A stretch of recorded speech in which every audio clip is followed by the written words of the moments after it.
Democracy ਦੇ ਵਿੱਚ media ਨੂੰ ਚੌਥੇ ਥੰਮ ਦੇ ਵਜੋਂ ਦੇਖਿਆ ਜਾਂਦਾ ਆ। ਮੀਡੀਆ ਦੀ ਬੜੀ ਮਹੱਤਤਾ ਆ, ਦੁਨੀਆ ਦੇ ਕਿਸੇ ਵੀ ਮੁਲਕ ਦੇ ਵਿੱਚ ਹੋਵੇ। ਖਾਸ ਕਰਕੇ ਉਦੋਂ ਜਦੋਂ ਸਰਕਾਰਾਂ ਦੇ ਅੜੀਅਲ ਰਵੱਈਏ ਹੁੰਦੇ ਆ ਤੇ ਉਹਨਾਂ ਦੇ ਦੁਆਰਾ ਕੀਤੀਆਂ ਗਈਆਂ ਖਾਮੀਆਂ ਆ, ਉਹ ਜਨਤਾ ਵਿੱਚ ਪੇਸ਼ ਕਰਦੀਆਂ ਹੋਣ। ਪਰ ਆਪਾਂ ਦੇਖ ਰਹੇ ਹਾਂ ਦਿਨੋਂ ਦਿਨ ਮੀਡੀਆ ਦੀ ਆਜ਼ਾਦੀ ਨੂੰ ਲੈ ਕੇ ਚਰਚਾਵਾਂ ਚੱਲ ਰਹੀਆਂ ਆ। ਵਰਲਡ ਪ੍ਰੈਸ ਡੇ, ਫਰੀडम ਇੰਡੈਕਸ ਜਿਹੜੇ ਉਹ ਆ ਰਹੇ ਆ। ਭਾਰਤੀ ਮੀਡੀਆ ਦੀ ਗੱਲ ਕਰਦੇ ਆ, ਕਹਿੰਦੇ ਇਹਨਾਂ ਦੀ ਆਜ਼ਾਦੀ ਵੀ ਖਤਰੇ 'ਚ ਆ। 180 ਦੇ ਵਿੱਚੋਂ 161ਵੇਂ ਨੰਬਰ ਤੇ ਨੇ। ਬਿਲਕੁਲ ਜੀ। ਕੱਲ ਸੰਸਾਰ ਮਤਲਬ ਪ੍ਰੈਸ ਆਜ਼ਾਦੀ ਦਿਹਾੜਾ ਸੀਗਾ।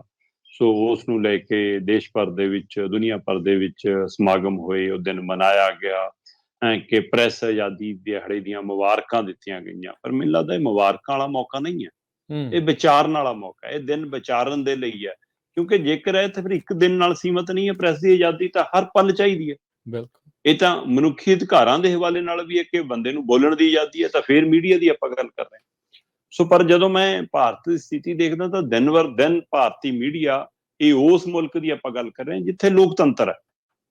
ਮੈਂ ਕੋਈ ਮਤਲਬ ਕਿ ਪਾਕਿਸਤਾਨ ਦੀ, ਉੱਤਰ ਕੋਰੀਆ ਦੀ ਜਾਂ ਚੀਨ ਦੀ ਗੱਲ ਨਹੀਂ ਕਰ ਰਿਹਾ, ਜਿੱਥੇ ਸਥਿਤੀ ਬਹੁਤ ਮਾੜੀ ਹੈ। ਇੱਥੇ ਤਾਂ ਪੂਰੀ ਤਰ੍ਹਾਂ ਲੋਕਤੰਤਰ, ਕਹਿਣ ਨੂੰ ਤਾਂ ਪਾਕਿਸਤਾਨ 'ਚ ਵੀ ਲੋਕਤੰਤਰ ਹੈ। ਵੈਸੇ ਭਾਰਤ ਦੇ ਵਿੱਚ ਹੁਣ ਜਿਸ ਤਰ੍ਹਾਂ ਪਿਛਲੇ ਸਮੇਂ ਅਸੀਂ 110ਵੇਂ 12ਵੇਂ ਨੰਬਰ ਤੋਂ 150 ਤੱਕ ਆ ਗਏ ਸੀ, ਉਸੇ ਤਰ੍ਹਾਂ ਹੁਣ ਅਸੀਂ ਦੁਨੀਆ ਭਰ ਦੇ ਵਿੱਚ 161ਵੇਂ ਨੰਬਰ ਤੇ ਆ ਗਏ। ਪਿਛਲੇ ਸਾਲ ਅਸੀਂ 180 ਮੁਲਕਾਂ ਦੇ ਵਿੱਚੋਂ 150ਵੇਂ ਨੰਬਰ ਤੇ ਸੀ ਜੀ। ਤੇ ਇਸ ਸਾਲ ਅਸੀਂ ਜਿਹੜਾ ਕੱਲ ਇੰਡੈਕਸ ਜਾਰੀ ਹੋਇਆ, ਉਹਦੇ ਵਿੱਚ ਅਸੀਂ 150 ਤੋਂ ਸਿੱਧੇ 11 ਅੰਕ ਵੱਧ ਕੇ 161ਵੇਂ ਤੇ ਚਲੇ ਗਏ। ਇਹ ਤਰੱਕੀ ਆ ਸਾਡੀ। ਇਹਦਾ ਮਤਲਬ ਭਾਰਤ ਦੇ ਵਿੱਚ ਮੀਡੀਆ ਨੂੰ ਆਜ਼ਾਦੀ ਨਹੀਂ ਹੈ, ਜਾਂ ਭਾਰਤ ਦੇ ਵਿੱਚ ਮੀਡੀਆ ਮਤਲਬ ਕਿ ਆਵਾਜ਼ ਸਰਕਾਰਾਂ ਦੀ, ਧਿਰਾਂ ਦੀ, ਪਾਰਟੀਆਂ ਦੀ ਬਣਦਾ ਜਾ ਰਿਹਾ, ਇਸ ਲਈ ਉਹ ਲੋਕਾਂ ਦੀ ਆਵਾਜ਼ ਨਹੀਂ ਹੈ। ਇਹ ਵੱਡਾ ਸਵਾਲ।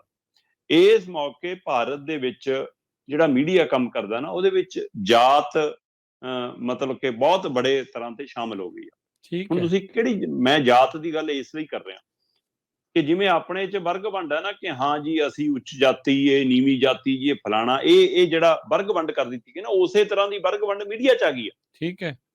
ਅਸੀਂ ਕਹਿੰਦੇ ਜੀ ਨੈਸ਼ਨਲ ਚੈਨਲ ਵਾਲੇ, ਅਸੀਂ ਖੇਤਰੀ ਮੀਡੀਆ ਤੋਂ ਬਹੁਤ ਉੱਚੇ ਆ, ਸਾਡੀ ਜਾਤ ਉੱਚੀ ਹੋ ਗਈ, ਕਹਿੰਦੇ ਅਸੀਂ ਤਾਂ ਨੈਸ਼ਨਲ ਮੀਡੀਆ ਵਾਲੇ ਆ, ਸਾਡਾ ਇਹਨਾਂ ਨਾਲ ਕੀ ਸੰਬੰਧ।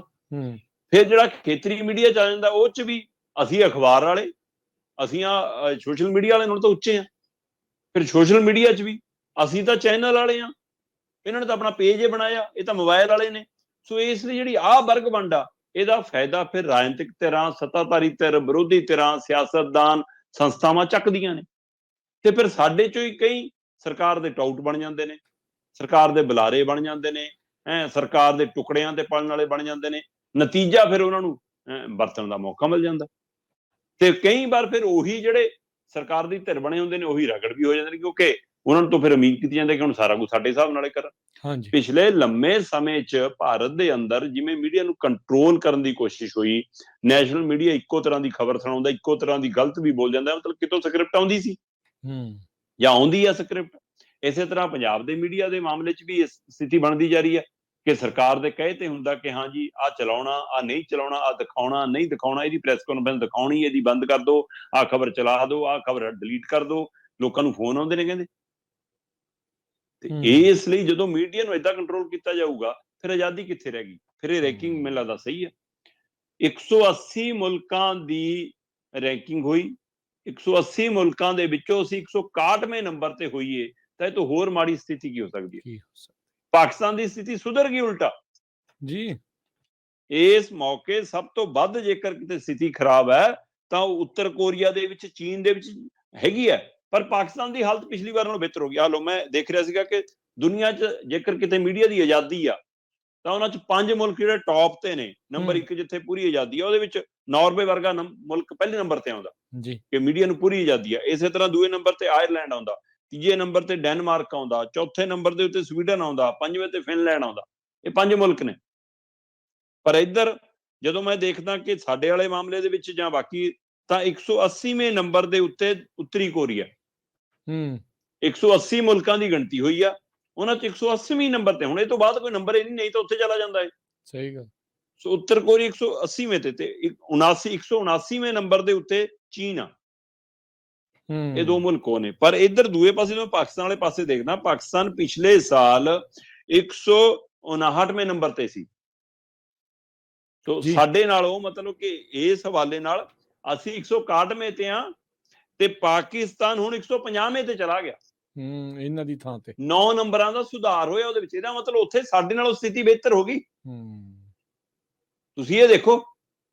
ਤੇ ਇੱਥੇ ਅਸੀਂ ਧਰਮ ਦੀਆਂ, ਸੰਵਿਧਾਨ ਦੀਆਂ, ਵਿਖਿਆਨ ਦੀਆਂ, ਵਿਚਾਰ ਦੀਆਂ ਬੜੀਆਂ ਗੱਲਾਂ ਕਰਦੇ ਹਾਂ। ਸੋ ਪਾਕਿਸਤਾਨ ਪਿਛਲੇ ਸਾਲ 159ਵੇਂ ਨੰਬਰ ਤੇ ਸੀ, ਉਹਨੇ 9 ਨੰਬਰਾਂ ਦੇ ਸੁਧਾਰ ਕਰਕੇ 150ਵਾਂ ਸਥਾਨ ਹਾਸਲ ਕਰ ਲਿਆ। ਅਸੀਂ ਪਿਛਲੇ ਸਾਲ 150ਵੇਂ ਸਥਾਨ ਤੇ ਸੀ, ਅਸੀਂ ਹੋਰ ਗਲਾ ਘੁੱਟ ਕੇ ਮੀਡੀਆ ਦਾ 161ਵਾਂ ਨੰਬਰ ਹਾਸਲ ਕਰ ਲਿਆ। ਜੇ ਇਹੀ ਵਰਤਾਰਾ ਰਿਹਾ ਤਾਂ ਹੋ ਸਕਦਾ ਅਗਲੇ ਸਾਲ ਅਸੀਂ 180ਵੇਂ 81ਵੇਂ ਤੇ ਅਸੀਂ ਵੀ ਖੜੇ ਨਜ਼ਰ ਆ ਜੀ। ਜੀ, ਬੜੀ ਇਹ ਚਿੰਤਾਜਨਕ ਸਥਿਤੀ ਹੈ ਇਸ ਟਾਈਮ ਬਣੀ ਪਈ ਆ। ਤੇ ਉੱਦਾਂ ਦੀਪਕ ਜੀ, ਮੀਡੀਆ 'ਚ ਤੁਹਾਨੂੰ ਵੀ ਕੰਮ ਕਰਦਿਆਂ ਨੂੰ ਕਿੰਨੇ ਵਰ੍ਹੇ ਜਿਹੜੇ ਉਹ ਹੋ ਗਏ ਆ, ਜੋ ਵਰਤਾਰਾ ਚੱਲ ਰਿਹਾ ਆ, ਕੀ ਐਥਿਕਸ ਮੋਰਲਸ ਦੀ ਘਾਟ ਹੋ ਰਹੀ ਆ ਕਿ ਲਾਲਚ ਦੂਜੇ ਪਾਸੋਂ ਵੱਧਦਾ ਹੀ ਜਾ ਰਿਹਾ? ਨਹੀਂ, ਦੋਏ ਚੀਜ਼ਾਂ ਬਰਾਬਰ ਚੱਲਦੀਆਂ। ਮੈਂ ਜੇਕਰ ਪੰਜਾਬ ਦੇ ਹਵਾਲੇ ਨਾਲ ਗੱਲ ਕਰਾਂ ਤਾਂ ਪੰਜਾਬ ਦੇ ਵਿੱਚ ਕਿਸੇ ਸਮੇਂ ਕੈਪਟਨ ਅਮਰਿੰਦਰ ਦਾ ਜਦੋਂ ਪਹਿਲਾ ਦੌਰ ਸੀ ਤਦ ਉਹਨਾਂ ਨੇ ਆਪਣੇ ਕੋਈ ਚੈਨਲ ਲਿਆਂਦੇ ਤੇ ਇਸ ਲਈ ਉਹ ਆਪਣੀ ਸਾਰੀ ਗੱਲ ਉੱਥੋਂ ਕਹਾਉਂਦੇ ਸੀ, ਉੱਥੇ ਕਰਾਉਂਦੇ ਸੀ, ਦੂਆਂ ਦੀ ਉਹ ਪਰਵਾਹ ਨਹੀਂ ਕਰਦੇ ਸੀ। ਪਰ ਉਸ ਸਮੇਂ ਵੀ ਅਖਬਾਰੀ ਦਬਦਬਾ ਸੀਗਾ, ਉਸ ਸਮੇਂ ਸੋਸ਼ਲ ਮੀਡੀਆ ਨਹੀਂ ਸੀ। ਇਸ ਲਈ ਹੋ ਸਕਦਾ ਕਿ ਅੱਜ ਜਿਹੜੀ ਆਪਾਂ ਗੱਲ ਕਰਦੇ ਕਿ ਅੱਜ ਵਾਲੇ ਕੰਟਰੋਲ ਕਰਦੇ ਨੇ, ਜੇ ਉਸ ਸਮੇਂ ਹੁੰਦਾ ਸ਼ਾਇਦ ਉਹ ਵੀ ਕੰਟਰੋਲ ਕਰ ਲੈਂਦੇ। ਸਹੀ ਗੱਲ। ਬਾਦਲਾਂ ਦਾ ਰਾਜ ਆਇਆ ਤਾਂ ਬਾਦਲਾਂ ਨੇ ਕਈ ਚੈਨਲਾਂ ਦੀ ਆਵਾਜ਼ਾਂ ਵੀ ਬੰਦ ਕੀਤੀਆਂ। ਡੇ ਐਂਡ ਨਾਈਟ ਉਸਦਾ ਭੁਗਤ ਭੋਗੀ ਰਿਹਾ। ਤੇ ਚੱਲਦੇ ਪ੍ਰੋਗਰਾਮ 'ਚ ਸਿਰਫ ਮੂੰਹੇ ਹਿਲਦੇ ਦਿਖਦੇ ਸੀ, ਆਵਾਜ਼ ਬੰਦ ਹੋ ਜਾਂਦੀ ਸੀ, ਕੇਵਲ ਇਹਨਾਂ ਦਾ ਸੀ। ਤੇ ਇਹਨਾਂ ਨੇ ਤਾਂ ਬਾਣੀ ਵੀ ਆਪਣੇ ਕੰਟਰੋਲ 'ਚ ਕਰ ਲਈ ਸੀ ਕਿ ਹਾਂ, ਬਾਣੀ ਦਾ ਪ੍ਰਸਾਰਨ ਹੁਣ ਤੱਕ ਬਰਕਰਾਰ ਹੈ। ਸੋ ਜਿਹੜੀ ਸਮੁੱਚੀ ਕਾਇਨਾਤ ਦੀ ਬਾਣੀ ਹੈ, ਸਰਬੱਤ ਦੀ ਬਾਣੀ ਹੈ, ਉਸ ਨੂੰ ਵੀ ਅਸੀਂ ਆਪਣੇ ਤੱਕ ਸੀਮਿਤ ਰੱਖਿਆ ਨਾ। ਅਸੀਂ ਉਹ ਜਾਣ ਦੇਵਾਂਗੇ, ਅਸੀਂ ਉਹ ਕਹਾਂਗੇ ਕਿੱਥੇ ਸੁਣਾਉਣੀ ਹੈ। ਸੋ ਇਸ ਲਈ ਇਹ ਵਰਤਾਰਾ ਉਸ ਸਮੇਂ ਵਾਪਰਿਆ ਤੇ ਹੁਣ ਵਾਲੇ ਉਹ ਤੋਂ ਵੀ ਸਿਰੇ ਨੇ। ਹੁਣ ਵਾਲੇ ਕਹਿੰਦੇ ਆਇਓ ਸੋਸ਼ਲ ਮੀਡੀਆ ਦੇ ਰਾਹੀਂ, ਇਸ ਲਈ ਸੋਸ਼ਲ ਮੀਡੀਆ ਸਾਡੇ ਕੰਟਰੋਲ 'ਚ ਰਹੂਗਾ, ਚੈਨਲ ਸਾਡੇ ਹਿਸਾਬ ਨਾਲ ਚੱਲਣਗੇ। ਸੋ ਇਸ ਲਈ ਦੋਵੇਂ ਤਰੀਕੇ ਬਰਾਬਰ ਚੱਲਦੇ ਨੇ। ਇੱਕ ਇਸ਼ਤਿਹਾਰ ਦੇ ਰੂਪ ਦੇ ਵਿੱਚ, ਇੱਕ ਡਰਾਉਣ ਦੇ ਰੂਪ ਦੇ ਵਿੱਚ, ਇੱਕ ਭਰਮਾਉਣ ਦੇ ਰੂਪ ਦੇ ਵਿੱਚ, ਲਾਲਚ ਦੇ ਕੇ ਵੀ, ਡਰਾ ਕੇ ਵੀ, ਤੇ ਧਮਕਾ ਕੇ ਵੀ, ਤੇ ਖਰੀਦ ਕੇ ਵੀ, ਤੋੜ ਕੇ ਵੀ। ਇਹ ਸਾਰੇ ਤਰੀਕੇ, ਜਿਹੜਾ ਵੀ ਹਥਕੰਡਾ ਜਿਹਦੇ ਲਈ ਅਪਣਾਇਆ ਜਾਣਾ ਚਾਹੀਦਾ ਉਹ ਅਪਣਾ ਲਿਆ ਜਾਂਦਾ, ਔਰ ਇਹ ਬਰਕਰਾਰ ਹੈ। ਇੰਦਰਾ ਦੇ ਰਾਜ ਦੇ ਵਿੱਚ ਵੀ ਐਮਰਜੈਂਸੀ 'ਚ ਕਾਲੇ ਪੰਨੇ ਛਪੇ ਸੀ। ਬਿਲਕੁਲ।